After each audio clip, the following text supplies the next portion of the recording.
Ma sœur a publié ce message, soirée ciné en famille avec les enfants qui méritent d'être gâtés.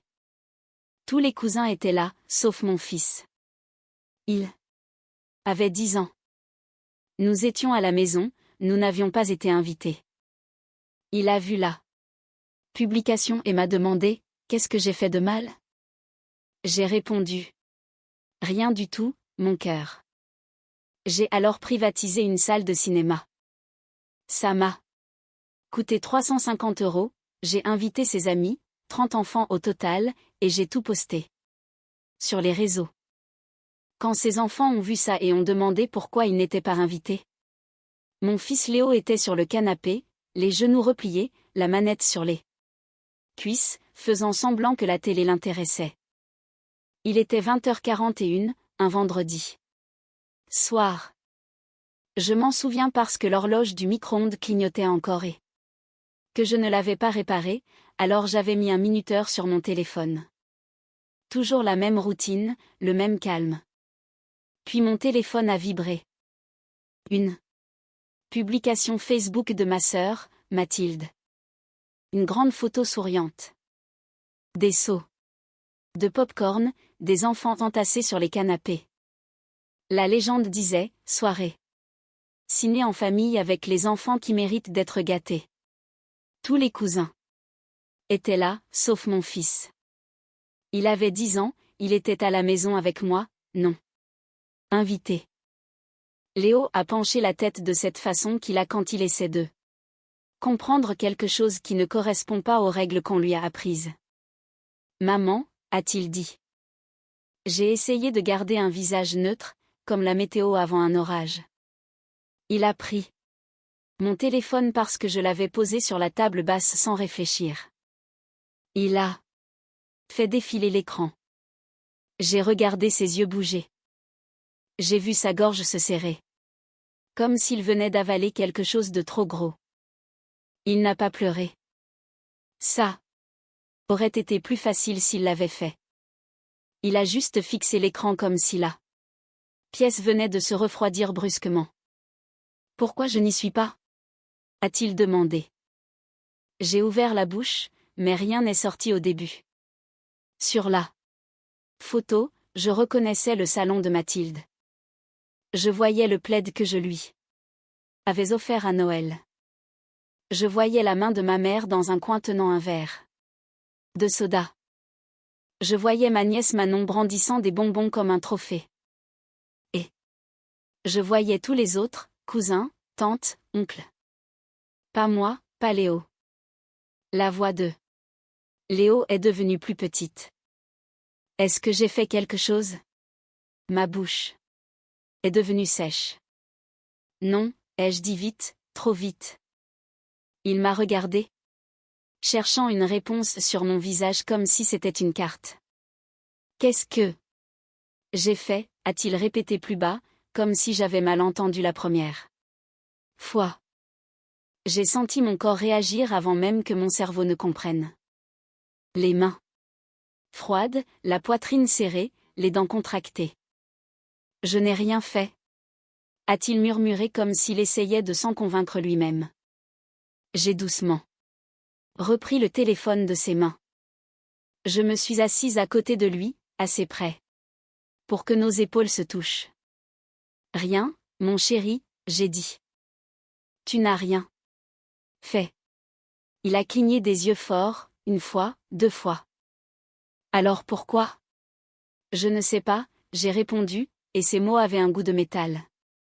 Mais ça ne vient pas de toi. Il a de nouveau fixé la télé, mais il ne voyait rien. Et c'est là que j'ai compris une chose très claire. Mathilde n'avait pas juste oublié, elle avait choisi. Elle avait aussi choisi de le publier. Pas un SMS groupé, pas un appel, mais un petit signal public qui disait « Ces enfants-là comptent, celui-là non ». La voix de Léo s'est éteinte, comme s'il s'était retiré à l'intérieur de lui-même. D'accord, a-t-il dit. Et le fait qu'il dise « d'accord » a brisé quelque chose dans ma poitrine. Je n'ai pas crié, je ne l'ai pas appelé. J'ai ouvert mon application de notes. Et j'ai tapé 4 mots, privatisation salle de cinéma. Puis j'ai dit tout. Oh, avec un calme qui m'a presque fait peur, et, bonhomme. Il m'a regardé. Tu veux inviter tes copains à une soirée ciné? Ses yeux ont brillé. De l'espoir, de la prudence, mais la douleur était toujours là. C'est vrai, a-t-il demandé. C'est vrai, j'ai répondu. Il a dégluti. Combien? J'ai regardé à nouveau la publication de ma sœur et j'ai compté les têtes. Mon cerveau comptait comme on le fait quand on essaie de ne pas s'effondrer. Puis j'ai dit, autant que tu veux. Léo m'a regardé comme si je lui offrais de l'oxygène, et j'ai pris mon sac à main. Parce que je n'ai pas crié, j'ai fait la seule chose que ma sœur comprendrait. J'ai dépensé de l'argent là où elle voulait exercer son contrôle. Je m'appelle Clémence, j'ai 35 ans. Je travaille aux ressources humaines pour une entreprise de matériel médical à Lyon. Je suis la personne fiable de la famille, ce qui est une façon polie de dire qu'on m'a appris à tout rendre facile pour les autres. Mathilde a 38 ans. C'est ma sœur aînée et le projet préféré de ma mère. Mathilde a 3 enfants, 2 filles et un garçon. Ils sont bruyants, constamment adorés, tellement amusants. Moi, j'en ai un, Léo. Calme et observateur. Le gamin qui dit s'il vous plaît sans qu'on lui rappelle. Et qui finit toujours par être ignoré. Le récit familial est toujours le même. La famille s'entraide, ne sois pas trop sensible, laisse couler. Et le plus important, ne fais pas d'histoire. Mathilde dirige tout comme si le calendrier familial lui appartenait. Les fêtes, les anniversaires, les réunions. Si elle l'organise, c'est de la famille. Si elle ne le fait pas, c'est juste un truc que vous avez fait de votre côté. J'avais l'habitude de l'accepter parce que je pensais que c'était temporaire. Je pensais qu'une fois que Léo serait plus grand, une fois qu'il serait plus facile à vivre, une fois que j'aurais prouvé que je n'étais pas compliqué, tout s'arrangerait. Ce ne fut pas le cas. 3 incidents sont restés gravés en moi. Le premier, Léo avait 6 ans. Mathilde organisait un barbecue dans son jardin. J'avais apporté des chips bio. Et des bons jus de fruits. La fille de Mathilde a renversé un verre entier de grenadine sur le sweat à capuche de Léo. Léo n'a pas crié, il n'a pas bousculé. Il est juste resté là, trempé. Mathilde l'a regardé et a dit, tu vois, c'est pour ça que j'aime mes enfants. Ils ne font pas d'histoire pour rien, ils ne sont pas bizarres. Léo a cligné des yeux et a dit, je ne suis pas bizarre. Mathilde a ri comme s'il venait de raconter une blague. D'accord, mon chou. Ma mère m'a dit plus tard, elle ne le pensait pas. N'en fais pas tout un plat. Léo n'a plus jamais porté ce sweat. Le deuxième, Léo avait 8 ans. Voyage familial au parc de la Tête d'Or. Mathilde avait acheté des t-shirts assortis pour tous les cousins. Elle les a distribués sur le parking. Des t-shirts bleus avec des petits animaux. Les enfants de Mathilde en ont eu. Ma nièce en a eu. Mon neveu en a eu. Léo regardait, attendant son tour. Mathilde a jeté un coup d'œil vers lui et a dit. Oh, je n'en ai pas trouvé à sa taille. Elle n'a même pas fait semblant d'être désolée. J'ai dit, il a 8 ans, il porte du 8 à 10 ans standard. Mathilde a haussé les épaules. Enfin, c'est pas grave. Il n'a qu'à porter ce qu'il a déjà. Léo a passé la journée à marcher derrière tout le monde, les mains dans les poches, comme s'il essayait de ne pas prendre de place. Ce soir-là, il m'a demandé, je ne suis pas un cousin, moi? J'ai répondu. Si, tu le es. Il a dit, alors pourquoi je suis toujours en trop? Je n'avais pas de réponse qui n'aurait pas tout empoisonné. Le troisième, c'était le Noël dernier. Mathilde a organisé l'échange de cadeaux. Des enfants. Elle a demandé à chacun d'apporter un cadeau spécial pour un cousin. Nous avons tiré les noms au sort. Léo a tiré celui de Manon. Il a dépensé tout son argent de poche, 25 € à la Fnac. Je le sais parce que j'ai encore le ticket dans mes mailles. Il lui a acheté une peluche Squishmallow, dont elle parlait depuis des semaines. Manon l'a ouverte et a crié de joie. Comme si c'était la plus belle chose qu'elle ait jamais vue. Léo a rayonné. Juste une seconde. Puis Mathilde a applaudi et a dit « Allez, maintenant les vrais cadeaux ». Et là, 3 énormes sacs sont sortis pour les enfants de Mathilde, des tablettes, un vélo, des baskets de marque. Le cadeau, spécial. Pour Léo était une carte cadeau Roblox de 10 € de la part d'un des enfants. De Mathilde qui n'a même pas levé les yeux de son iPad. Léo a dit « Merci ». Quand même. Sur le chemin du retour, il a regardé par la fenêtre et a dit « Peut-être qu'ils ont oublié que je suis tout seul. » J'ai dit « Ils n'ont pas oublié. » Puis j'ai menti en ajoutant « Ils sont juste très occupés. » C'était ça, le schéma habituel. Pas une grosse explosion, juste une mort lente par 1000 petites exclusions.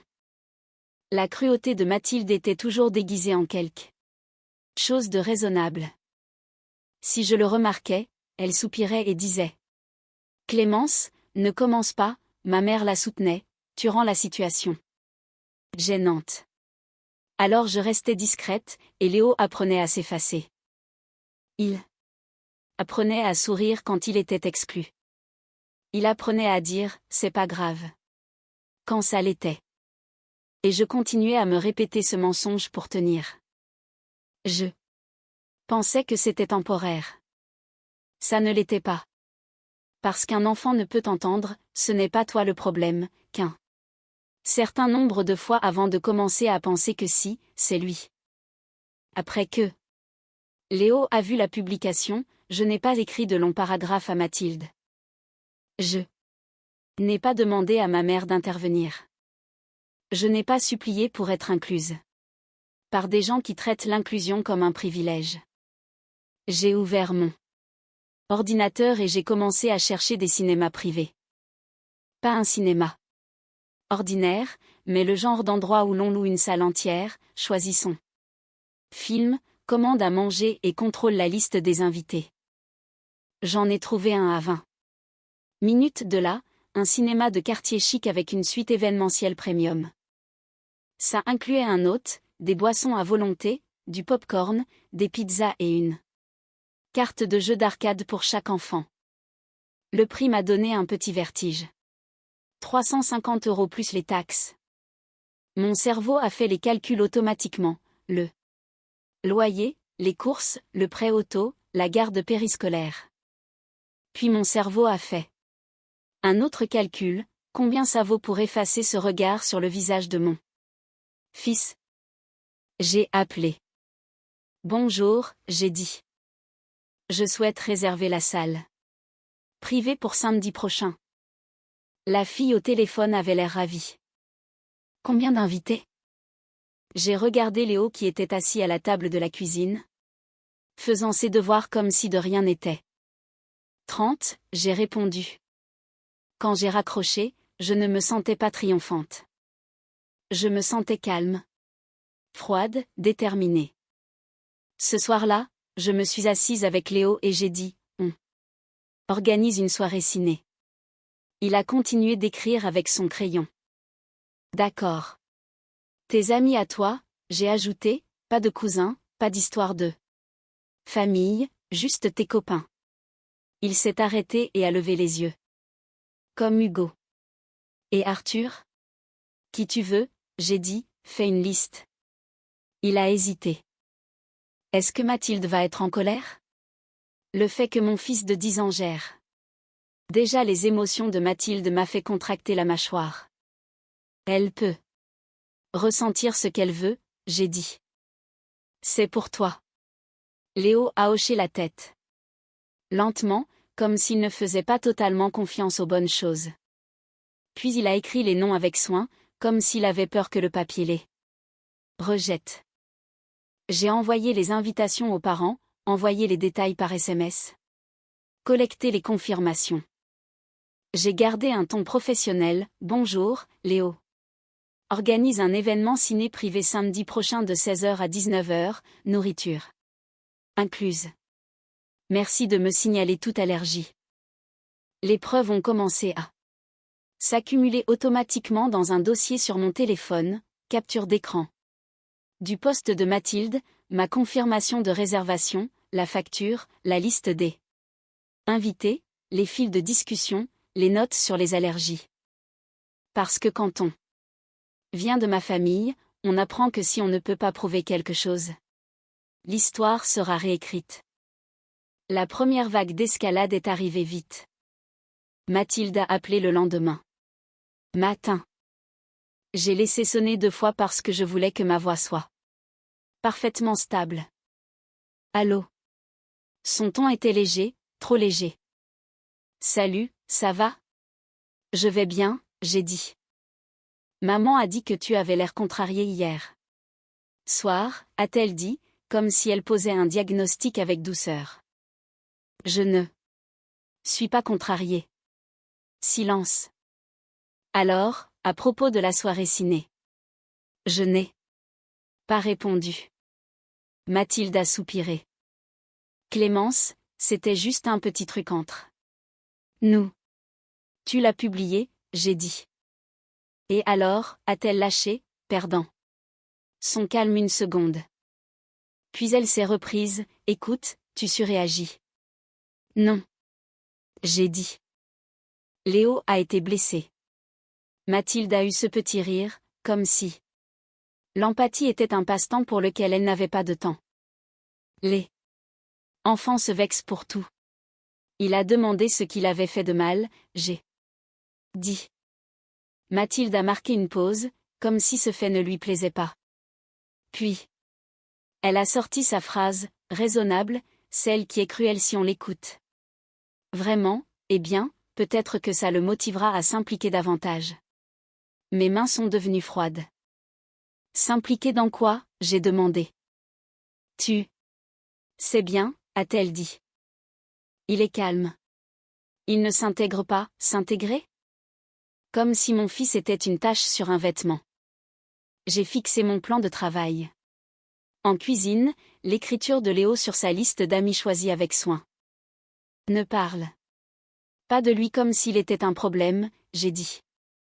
La voix de Mathilde est devenue tranchante. Ne me fais pas dire ce que je n'ai pas dit. Tu viens de le faire, j'ai répondu.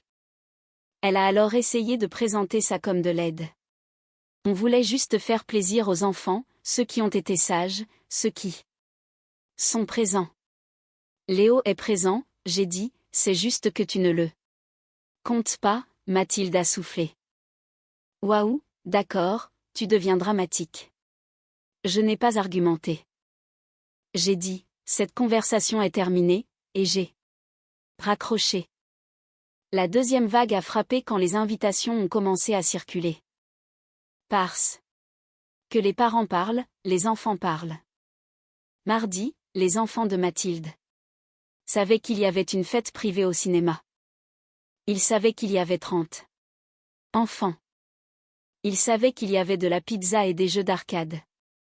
Ils ont demandé à Mathilde pourquoi ils n'étaient pas invités. Et Mathilde a fait ce qu'elle fait toujours quand elle sent que le contrôle lui échappe. Elle a appelé ma mère, puis ma mère m'a appelé. Clémence, a-t-elle dit, d'un ton fatigué et déçu, comme si j'avais taché un tapis. Pourquoi tu fais ça? J'organise une fête pour Léo, j'ai répondu. Ma mère a expiré. Mais tu donnes l'impression de te venger. J'ai regardé mon calendrier, la confirmation de réservation, la somme que j'avais déjà payée. Je ne me venge pas, j'ai dit. Je remplace ce que Mathilde lui a pris. Ma mère s'est tue. Puis elle a Utiliser le langage familial, on avait tous décidé que cette soirée ciné était juste pour les enfants qui... Arrête, j'ai dit.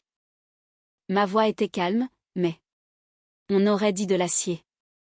Vous ne protégiez personne. Vous excluiez un enfant. De 10 ans. Le ton de ma mère s'est durci. Ça va causer des histoires. Léo était déjà blessé. Les histoires ont déjà commencé. Ça ne te dérangeait. Juste pas parce que ce n'était pas l'enfant de Mathilde. Nouveau silence. Ma mère a tenté une approche plus douce, tu aurais pu juste en parler avec Mathilde. Je l'ai fait, j'ai dit. Elle a dit que ça le motiverait. Ma mère n'a pas défendu ça. Elle ne le pouvait pas. Alors elle a utilisé le dernier levier, ne poste rien sur Internet, c'est tout. Voilà. Pas, ne blesse pas. Les enfants de Mathilde. Pas, je suis désolée que Léo se soit senti mis de côté. Juste, ne donne pas une mauvaise image de Mathilde. J'ai fixé le téléphone. Puis j'ai dit, je vais le poster. La voix de ma mère est montée dans les aigus, Clémence. Je ne discute pas, j'ai dit, c'est sa soirée à lui. Et c'est là que j'ai arrêté d'essayer de leur faire comprendre. J'ai commencé à tout documenter parce que je savais ce qui allait suivre, la réécriture des faits, la minimisation, ce n'est pas ce qui s'est passé, tu es trop sensible. L'épreuve ne se soucie pas des récits familiaux. Samedi est arrivé. Léo s'est réveillé à 6h13 du matin alors que la fête n'était qu'à 16h. Il me suivait partout dans la cuisine pendant que je préparais des serviettes supplémentaires, vérifiait les allergies et imprimait les décharges du cinéma. À 16h32, nous sommes arrivés sur le parking. Les enfants arrivaient de partout. Les parents les guidant, les sacs à dos sautillants. Les épaules de Léo étaient tendues jusqu'à ce que ses copains crient « Léo, mec, c'est trop stylé. Ta mère a vraiment loué toute la salle ?» Il a souri, un vrai sourire, pas un sourire prudent, et j'ai senti ma gorge se serrer. À l'intérieur, l'hôte nous a donné des bracelets. Bon anniversaire. Ce n'est pas son anniversaire ? J'ai dit, c'est juste sa soirée. Elle a hoché la tête comme si elle comprenait. Nous avons pris des photos simples. Pas d'insultes, pas de cibles. Juste des preuves. Léo sous l'affiche avec son nom. Léo tenant un seau de popcorn plus gros que sa tête. Léo sur le meilleur siège avec des enfants qui l'avaient choisi, lui. À 16h18, quand les lumières se sont tamisées, je suis sortie dans le couloir et j'ai publié 3 photos. Soirée ciné privée pour Léo et ses amis. 30 enfants, salle comble, parce qu'ils méritent de se sentir inclus. Pas de tag, pas de mention de Mathilde, juste la vérité. Mon téléphone a explosé. Mathilde, tu plaisantes j'espère ? Ma mère. Appelle-moi. Ma tante Monica, waouh. Je n'ai pas répondu. Mathilde a appelé. J'ai refusé l'appel. Puis Manon a envoyé un SMS à Léo, pourquoi tu ne nous as pas invités ? Léo a fixé l'écran un long moment et a tapé froidement. Vous ne m'avez pas invité non plus. À 17h02, Mathilde a débarqué. Elle est entrée dans le hall avec un sourire forcé et de la colère dans les yeux. Deux.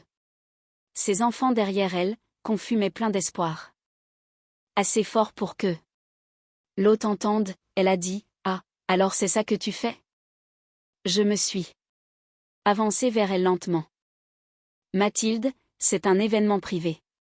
Tu n'es pas invitée. Tu as invité la famille. A-t-elle sifflé ? J'ai invité les amis de Léo, j'ai dit, parce que c'est lui que tu as laissé de côté. Manon a tiré sur sa manche. Maman, pourquoi on n'entre pas ? C'est mesquin, ah. crachait Mathilde. C'est une limite, j'ai répondu. Tu postes ça juste pour me faire passer pour la méchante. Tu as fait ça toute seule quand tu as dit sur Internet que certains enfants méritaient des cadeaux et pas le mien. L'autre s'est approché. Madame, il y a un problème? Mathilde a eu un sourire crispé. Non, nous sommes de la famille. J'ai regardé l'hôte. Cette personne n'est pas sur la liste des invités. L'hôte n'a pas hésité. Vous devez quitter les lieux, madame. Mathilde est devenue rouge pivoine. Vous êtes sérieuse? Oui. Mathilde s'est tournée vers moi. Tu humilies mes enfants. Calmement, j'ai dit, tu as humilié le mien en premier. Manon a commencé à pleurer parce qu'on lui disait non. Mathilde a attrapé ses enfants et a annoncé bruyamment, très bien, on s'en va puisqu'apparemment on n'est pas assez bien pour vous. Les gens regardaient. L'hôte est resté ferme. Mathilde est partie furieuse. Mon téléphone continuait de vibrer. Ma mère, tu as embarrassé Mathilde. Mon père, c'était inutile. Mathilde, tu es morte pour moi. Je n'ai pas répondu. J'ai ouvert le groupe familial et j'ai tapé une seule ligne, Léo n'assistera plus à aucun événement où il est exclu ou traité comme une option. Si c'est un problème, nous ne viendrons plus du tout. Puis j'ai éteint mon téléphone. L'accès à ma vie n'est pas un droit familial automatique. Le lendemain matin, Léo mangeait ses céréales en fredonnant, on pourra refaire ça un jour? Pas pour 350 €, j'ai dit, et il a ri, un rire sincère. Il envoyait des SMS à ses copains comme si c'était normal, comme s'il était à sa place. Notre maison semblait plus stable. Lundi, Mathilde a tenté le combo, cadeau d'excuses, des bonbons de ciné, un t-shirt d'un parc d'attraction et un mot, sans rancune, passons à autre chose. Pas d'excuses. Pas de mention de Léo. Je lui ai rapporté et je l'ai laissé sur son perron. Sans mots. Ma mère a tenté la culpabilité, je n'aime pas cette ambiance. Moi non plus, j'ai dit, mais j'aimais encore moins voir Léo exclu. Les enfants de Mathilde sont tristes. Léo l'était aussi. Tu aurais pu gérer ça en privé. Elle a commencé en public. Mon père m'a écrit. Tu divises la famille. Non, j'ai répondu, c'est Mathilde qui l'a fait. Je refuse juste que Léo en paie le prix. Une semaine plus tard, c'était la journée des cousins dans un parc de trampoline. On nous a encore oubliés. Avec une excuse bidon. J'ai répondu, nous ne viendrons pas, et j'ai ressenti un soulagement immense. Léo n'a pas demandé, qu'est-ce que j'ai fait? Il a haussé les épaules devant les photos. Bof, c'est leur truc à eux. Puis il a demandé si son copain Hugo pouvait venir dormir à la maison. Les limites ne changent pas les autres. Elles nettoient votre propre côté de la rue. Quand ma sœur m'a écrit, on est une famille. Ne fais pas ça pour toujours, j'ai répondu, ce n'est plus mon problème. J'ai fermé cette porte. Si vous me demandez quelle est la morale de cette histoire, je vous le dirai. Le silence n'est pas la paix, c'est une autorisation. Quand quelqu'un blesse de manière répétée les personnes que vous aimez, rester silencieux apprend à tout le monde que c'est acceptable. Vous ne devez pas un accès illimité à votre vie. Ou à celle de votre enfant à des membres de la famille toxique. Le sang ne justifie pas la cruauté. L'amour ne vous demande pas de vous effacer. Protégez votre enfant assez fort pour qu'il n'ait jamais à se demander s'il en vaut la peine. Les limites ne sont pas une vengeance. C'est le respect de soi en action. Vous n'avez besoin de l'approbation de personne pour les maintenir. Et la chose la plus importante, votre enfant regarde comment vous répondez à sa douleur. Montrez-lui ce qu'il mérite en l'exigeant pour lui. Arrêtez d'attendre que les gens changent. Construisez la vie que votre enfant mérite dès maintenant avec des personnes qui le choisissent sincèrement. Parce qu'un enfant qui se sent exclu chez lui porte cette blessure pendant des décennies. Mais un enfant qui voit son parent se battre pour lui, calmement, fermement et sans excuse, apprend qu'il compte. Il apprend qu'il compte. Il apprend qu'il compte vraiment.